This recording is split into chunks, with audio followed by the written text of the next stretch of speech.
Hi dear friends, how are you? I am good and I hope that you all are also good. And you are staying safe in your villages because it's a little bit right now also there is a problem of corona. And today I came here to teach you it's a very interesting topic. It's that how to change any affirmative sentences into negative sentences. Did you understand what is the topic? The topic is that how to change any affirmative sentences into negative sentences. If you go through any books, there are many books in the market. If you go through any books or any institution or through any teacher, you will get that he or that book will definitely tell you, means I am telling you that he will give you many rules, means he will definitely give you only and only rules, means rules according to tense. Each tense he will give one different rule. On every different sentence he will give you different structure. But today I am here to tell you only one very small rule, or you can see that is only a very one small mantra. That if you understand that mantra, you can change any affirmative sentences into negative sentences in a very less time, in a very quick time. Is it okay? That's okay. And today we will read right now. Hi my dear friends, hello मेरे प्यारे दोस्तों। आज जो हम यहाँ पे हैं वो एक बहुत ही शानदार टॉपिक को डिस्कस करने के लिए मैं आपके साथ सामने हूँ। और ये टॉपिक है कि कैसे किसी अफर्मेटिव सेंटेंस को हम लोग निगेटिव में बदलते हैं। मेरे प्यारे दोस्तों, अगर आप देखोगे कई सारे बुक्स में ये टॉपिक दिया गया है कि how to change any affirmative sentence into negative sentence. तो आप जैसे उन सारे किताबों को पढ़ पाओगे, या फिर आप किसी इंस्टीट्यूशन में पढ़ते हो, या फिर अगर आप किसी टीचर के पास में पढ़ते हो, तो आप देखोगे क्या वो टीचर और वो बुक्स सिर्फ और सिर्फ आपको रूल्स का एक अंबार लगा देंगे कि प्रत्येक टेंस का ये रूल आप याद कर लो तो आप इसका अफर्मेटिव है, इसको अफर्मेटिव से आप नेगेटिव में ऐसे बदलोगे। समझ में आ रहा है कि नहीं? Are you getting me? I am just trying to tell you. मैं आपको सिर्फ यह बताने की कोशिश कर रहा हूँ कि सबके सब आपको सिर्फ और सिर्फ रूल्स ही देंगे।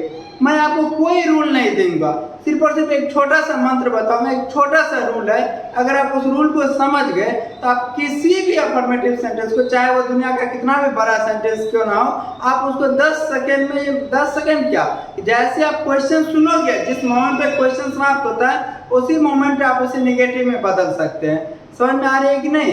तो अब हम लोग स्टार्ट करते हैं कैसे how to change any affirmative sentences into negative sentence. देखते हैं। देखिए, मैं यहाँ पे लिख देता हूँ सबसे पहले नेगेटिव सेंटेंस, क्योंकि आज हम आपको पढ़ाने वाले हैं यही नेगेटिव सेंटेंस के बारे में। तो सबसे पहले हम आपसे बात करेंगे हुआ कि नेगेटिव सेंटेंस आखिरकार कहते किसको है। सबसे पहले हम आपको क्या समझाएंगे कि नेगेटिव सेंटेंस हम कहते किसको है। देखिए, नेगेटिव सेंटेंस का हिंदी होता है नकारात्मक वाक्य, लेकिन हम आपको यह सजेस्ट करेंगे कि आप किसी भी इंग्लिश के टॉपिक को, अगर आपको अंग्रेजी सीखना है तो अंग्रेजी को अंग्रेजी में पढ़िए।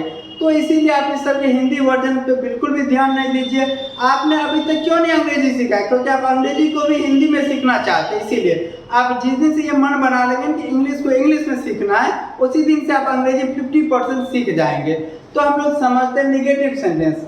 नेगेटिव सेंटेंस का मतलब होता है मेरे प्यारे दोस्तों कि ऐसा सेंटेंस जिस सेंटेंस में नो या नोट लगा हो, मतलब ऐसा सेंटेंस जिसमें नहीं लगा हुआ हो, उसे ही हम लोग कौन सा सेंटेंस कहते हैं? आपको negative sentence. Are you getting me properly? I hope that you will come to understand this very thing. देखिए, मैं आपको यह बताना चाहता हूँ कि नेगेटिव सेंटेंस का मतलब होता है ऐसा सेंटेंस जिसमें नो या नोट लगा हुआ रहता है, उसे हम लोग क्या कहते हैं? वो नेगेटिव सेंटेंस। तो अब हम आपको यह बताएंगे कि आखिर हम कैसे किसी भी अफर्मेटिव सेंटेंस को, हाँ, अफर्मेटिव सेंटेंस का मतलब होता है हाँ वाला वाक्य। हाँ वाला वाक्य हम लोग क्या करते हैं? Affirmative sentence. तो कैसे उस अफर्मेटिव सेंटेंस को हमें किस में बदलना है? आपको नेगेटिव में बदलना है। तो नेगेटिव बदलने के लिए एक बहुत ही आसान और छोटा रूल हम आपको बता रहे हैं। छोटा सा रूल क्या है, इसको मैं यहाँ पे मंत्र लिख देता हूँ। मंत्र है ये आपके लिए।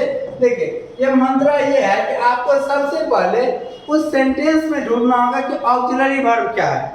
मैं क्या बोल रहा हूँ आपको सबसे पहले ढूंढना पड़ेगा कि उस सेंटेंस में ऑक्सिलरी वर्ब क्या है। जैसे ही आपको ऑक्सिलरी वर्ब मिल गया, आपको क्या करना है? ऑक्सिलरी वर्ब के जस्ट बाद नोट लगाना है। क्या करना है दोस्तों? ऑक्सिलरी वर्ब के जस्ट बाद नोट लगाना है। और अगर आप जैसे ही ऑक्सिलरी वर्ब के जस्ट बाद नोट लगाते हैं तो आपका वो अफर्मेटिव से सेंटेंस किस में बदल जाता है? आपको नेगेटिव में बदल जाता है। समझ में आ रहा है कि नहीं आ रहा है? यही एक बहुत ही छोटा सा रूल है बहुत ही छोटा सा मंत्र है कि अगर इस मंत्र को आप सीख गए तो आप दुनिया के किसी भी अफर्मेटिव सेंटेंस को आप निगेटिव में आराम से बना सकते हैं। समझ में आ रही है ना? मैंने आपको क्या बताया कि ये क्या है, यह एक मंत्र है। यह कह रहा है आपको कि अफर्मेटिव सेंटेंस में सबसे पहले आप क्या ढूंढिए, तो ऑक्सिलरी वर्ब ढूंढिए। क्या ढूंढिए? वो ऑक्सिलरी वर्ब। और जैसे ही आपको ऑक्सिलरी वर्ब मिल जाती है तो क्या करना, उसके जस्ट बाद नोट लगा दीजिए, आपका वो अफर्मेटिव से क्या आ जाएगा, वो निगेटिव बन जाएगा। समझ में आ रहा है कि नहीं आ रहा है? अब हम आपको एक दो एग्जांपल दिखाते हैं। जैसे देखिए, ही इज प्लेइंग क्रिकेट। क्या है वो? He is playing cricket. और ये सेंटेंस अगर आप देख रहे होंगे तो आप पाओगे कि ही इज प्लेइंग क्रिकेट, इसका हिंदी हुआ कि वह क्रिकेट खेल रहा है। इसका मतलब क्या, यह एक अफर्मेटिव वाला सेंटेंस है। हमको इसके बदलने किसमें है, तो निगेटिव में। निगेटिव का मतलब क्या था, नहीं वाला वाक्य। I mean to tell you, और मैंने आपको यहाँ पे रूल क्या बताया था कि निगेटिव में बदलने के लिए सबसे पहले आपको ढूंढना पड़ेगा ऑक्सिलरी वर्ब को। तो इस सेंटेंस में ऑक्सिलरी वर्ब क्या है, इज। इस सेंटेंस में आपको ऑक्सिलरी वर्ब क्या है, इज। तो आपको क्या करना पड़ेगा, तो इज के जस्ट बाद नोट लगाइए। क्या कीजिए वो, इज के जस्ट बाद यहीं पे आप इसको नोट लगा दीजिएगा, ये आपको निगेटिव में बदल जाएगा।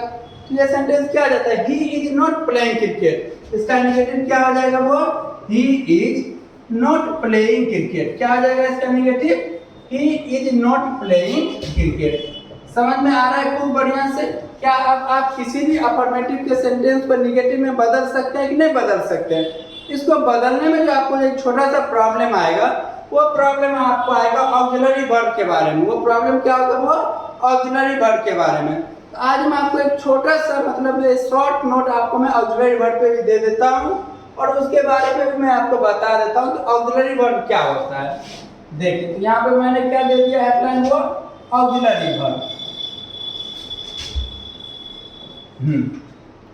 देखिए, ये ऑक्सिलरी वर्ब आपको वर्ब का एक पार्ट है कि वर्ब दो टाइप्स के होते हैं। मेन वर्ब जिसे हम लोग कहते हैं प्रिंसिपल वर्ब, और दूसरा होता है हेल्पिंग वर्ब जिसे हम लोग कहते हैं ऑक्सिलरी वर्ब। समझ में आ रही है?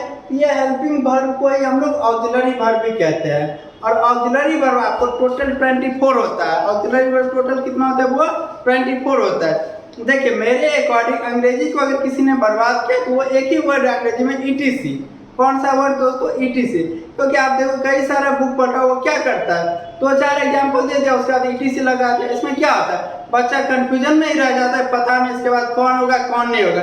जबकि अगर कोई टीचर थोड़ा सा मेहनत करे तो आपको बता सकता है कि इसमें टोटल कितना है, क्योंकि यह ड्यूटी उस टीचर की है। इसीलिए मैं आपको बता रहा हूँ कि ऑक्सिलरी वर्ब का जो नंबर है दोस्तों, वो टोटल 24 होता है। टोटल कितने होते हैं ऑक्सिलरी वर्ब आपको, 24। समझ में आ रही है कि नहीं? तो और मैं आपको यहाँ पे टोटल 24 ऑक्सिलरी वर्ब का नाम लिख देता हूँ, और मैं आपसे यह रिक्वेस्ट करता हूँ कि आपको क्या करना है, उस 24 ऑक्सिलरी वर्ब को याद करना है। याद नहीं बल्कि उसको आपको अपने खून में मिला लेना है, ताकि आपको उससे रिलेटेड कभी कोई गलती नहीं हो। अगर आपको ऑक्सिलरी वर्ब अच्छे से याद रहता है ना, तो आपको इसका बहुत सारा यूजेज होता है। क्योंकि आप देखोगे कि अंग्रेजी का 90% जो सेंटेंस रहता है ना, उस 90% सेंटेंस में ऑक्सिलरी वर्ब रहता है। वो 10% सेंटेंस सिर्फ और सिर्फ दो टेंस का आता है, जिसमें ऑक्सिलरी वर्ब नहीं रहता है। इसीलिए आपको ऑक्सिलरी वर्ब को खूब बढ़िया से याद करना चाहिए। ठीक, तो मैं आपको यहाँ पे क्या करूँ, आपको जस्ट 24 ऑक्सिलरी वर्ब का नाम लिख देता हूँ, और उसको क्या करना है, आपको खूब बढ़िया से याद करना है। देखिए, is, am, are, was, were, has, have, had, do, does, did, shall, should, will, would, can, would, may, might, must, ought to, need, dare and used to। आपको क्या करना है, इसको काउंट कर लीजिए। आप इसको काउंट करेंगे तो आपको ये कितने मिलेंगे, आपको 24।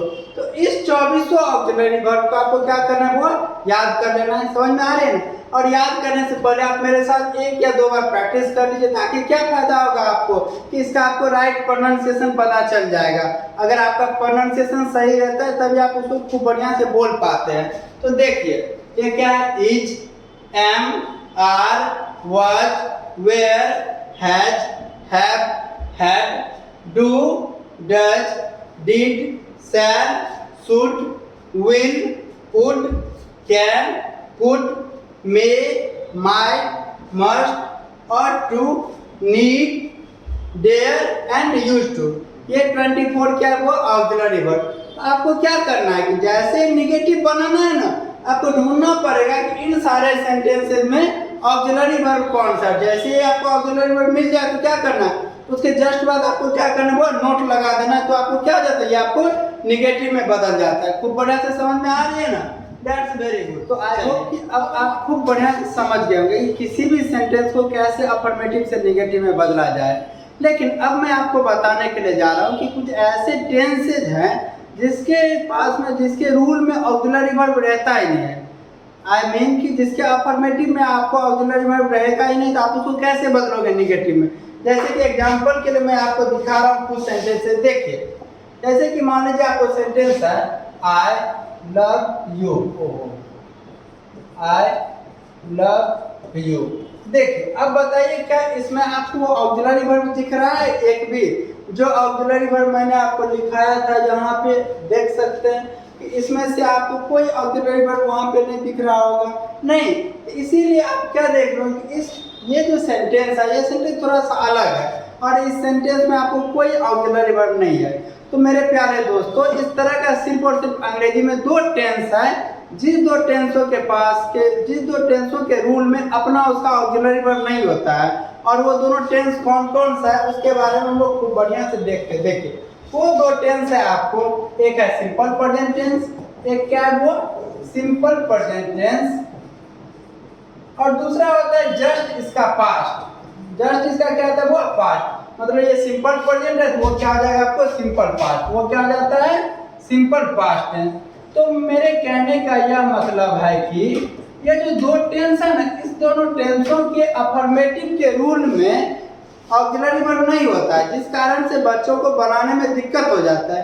क्यों? क्योंकि सिंपल प्रेजेंट टेंस का जो रूल होता है वो रूल होता है आपको क्या होता है, उसका रूल देख लीजिए, सब्जेक्ट प्लस V1 या V5। क्या होता है मेरे दोस्तों, सब्जेक्ट प्लस V1 या V5 प्लस ऑब्जेक्ट। तो आप गौर करोगे कि इसमें ऑक्सिलरी वर्ब तो है ही नहीं, तो कैसे आप इसका अफर्मेटिव से निगेटिव बनाओगे। जैसे कि मैंने एक एग्जांपल दिया था, वो एग्जांपल क्या था, आई लव यू। अब आप देख लीजिए फिर से, ये जो सेंटेंस है, इस सेंटेंस में आपको कहीं पे कोई ऑक्सिलरी वर्ब नहीं दिखता है, तो आप कैसे इसको निगेटिव में बनाओगे। तो देखिए, तो सिंपल प्रेजेंट टेंस का जो ऑक्सिलरी वर्ब होता है उसका अपना पर्सनल ऑक्सिलरी वर्ब होता है। वो ऑक्सिलरी वर्ब है आपको डू या डज। कौन सा है, डू या डज। इसका ऑक्सिलरी वर्ब क्या होता है मेरे दोस्तों, डू या डज। किसका ऑक्सिलरी वर्ब है ये, तो ये आपको पर्सनली सिंपल प्रेजेंट टेंस के ऑक्सिलरी वर्ब के बारे में हम लोग बात कर रहे हैं अभी। और सिंपल प्रेजेंट टेंस का ऑक्सिलरी वर्ब होता है डू या डज। इसका क्या होता है ऑक्सिलरी वर्ब मेरे दोस्तों, डू या डज। इसमें आपको ये जो डू है ये आपको V1 है और डज क्या है आपको V5 है। अगर आपको अभी भी V1 और V5 के यूज में दिक्कत हो रहा है, तो मैंने जो लास्ट वीडियो पढ़ाया था जिसमें मैंने सिंपल प्रेजेंट टेंस को खूब बढ़िया से वेल एक्सप्लेन किया था, उस वीडियो को अगर आप देख लोगे तो आपको V1 और V5 के यूजेज में कोई दिक्कत नहीं होगा। तो अगर आपको थोड़ा सा भी दिक्कत हो रहा है, कंफ्यूजन है, तो आप प्लीज उस वीडियो को जरूर देखिए ताकि आपको ये वाला प्रॉब्लम नहीं हो। अब हम लोग बात करते हैं कि जैसे मैंने बताया हुआ कि जहाँ पे V5 लगता था वहाँ पे क्या लग जाएगा, डज लग जाएगा। V5 का यूज कहाँ होता था, फिर से हम बता देते हैं।